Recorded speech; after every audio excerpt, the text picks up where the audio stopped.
Bienvenue à Jardin sans pépins. Aujourd'hui, la préparation du jardin.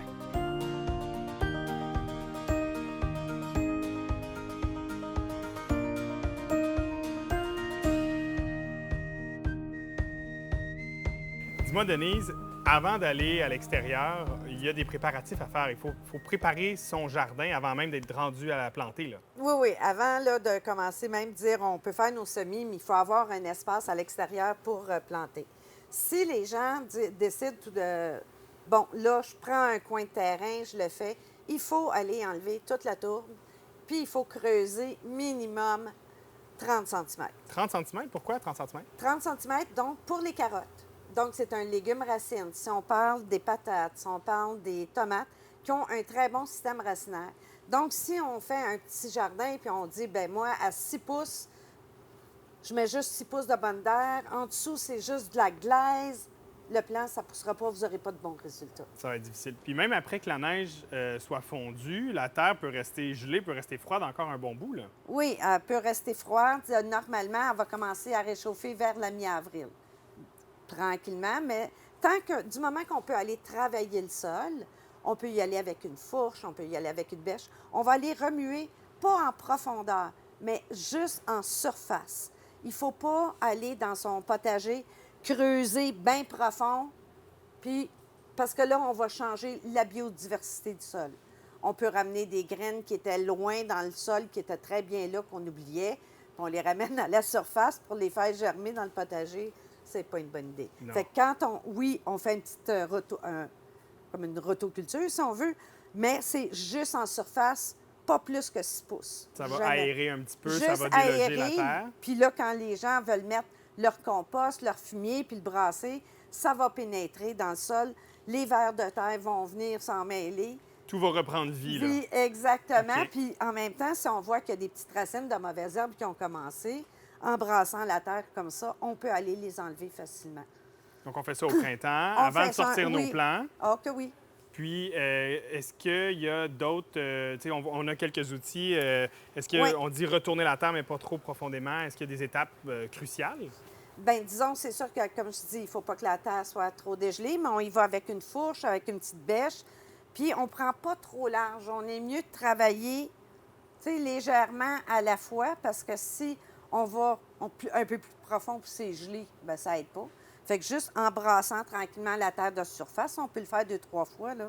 Puis avec le réchauffement, elle descend juste un petit peu plus creux. On va juste brasser comme ça, là.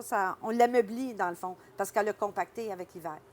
Fait qu'on l'ameublit. Puis, en bougeant ma terre, est-ce que je peux déjà imaginer les emplacements de mes futurs plants, puis me dire, bon, bien, ici, ça va être mes tomates. Fait que là, je me prépare des rangs, je me fais des petits monticules ou... Là, encore, ça va dépendre des gens. Il y a des gens qui vont travailler justement en monticule. Il y en a qui vont travailler tout simplement plat, puis ils vont se faire des allées pour pouvoir passer. Ça dépend des plantes qu'on va planter. C'est sûr que si idéalement, mon jardin il est orienté au sud, soit est, sud-est ou sud-sud-ouest, qui est le mieux parce qu'on va avoir du soleil pas mal toute la journée. Mais on n'ira pas planter, disons, ça c'est mon carré de jardin, ici.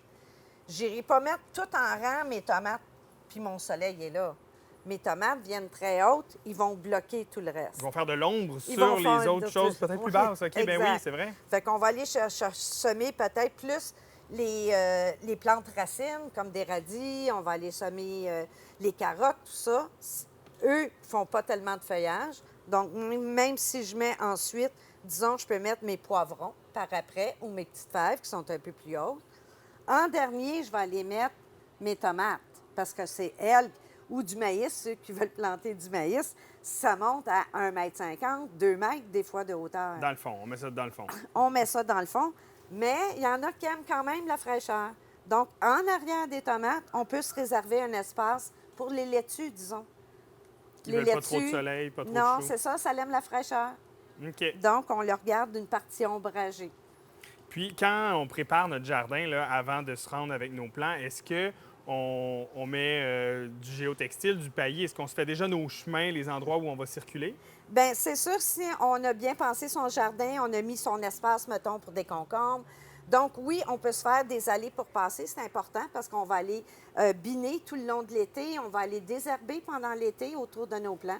Oui, c'est important. Le géotextile, si on le place, ça va être soit, comme tantôt j'ai dit, quand on part son jardin de rien, là, on creuse, on peut mettre un géotextile dans le fond pour empêcher les mauvaises herbes, mais on peut en mettre à la plantation. Et si on pense, les gens qui font plus de la culture dans des bacs, donc Les chanceux. le bac qu'on a fait l'année passée, là, bon, le printemps arrive, comment on prépare son bac pour repartir? Bon, pour repartir, souvent, on a juste à faire un ajout de fumier ou de compost. OK. En surface, on peut le faire soit à l'automne, quand on ferme le potager, ou on le fait au printemps du moment qu'on n'a plus de neige puis ça a commencé à dégeler. Puis lui aussi, on peut l'introduire ou juste le laisser sur le dessus. Avec l'eau, ça va pénétrer, ça va les nourrir. S'il n'est pas trop lourd. Si on l'a déplacé, des fois, ils sont sur des pattes, on le met Ouais. au soleil, on le fait réchauffer le plus vite Oui, possible. oui, c'est important parce que c'est ça que nos racines veulent, c'est une terre chaude pour pouvoir produire. Excellent. Ah, Donc, comme je dis, à part les laitues, les radis, quelques légumes qu'on pourrait cultiver, que moi, comme je fais, j'ai des boîtes à fleurs. Puis quand je les pars au soleil. Mais quand ça commence à venir trop chaud, je les mets en arrière à l'est. donc Fait c'est que, l'avantage de pouvoir les tu vois, déplacer. Les déplacés sont à fraîcheur. Donc, myrtilles, les épinards, toutes les plantes qui aiment la fraîcheur, même, je pourrais mettre une partie des fines herbes là aussi, sont à fraîcheur, puis Donc, l'avantage du bac. en résumant, une bonne idée peut être de préparer son potager, mais aussi de se préparer quelques pots Bac, qui vont oui. se promener, eux. Oui, ou même, comme il y en a plusieurs, on a les Smart Pots, qui sont comme des grands sacs. Fait que ça aussi, on peut les déplacer, puis pour la culture sur les galeries, ceux qui sont à logement, qui n'ont pas de... On peut les faire en pot, mais on peut les faire dans des Smart Pots aussi. Intéressant. Merci beaucoup. Ça fait plaisir.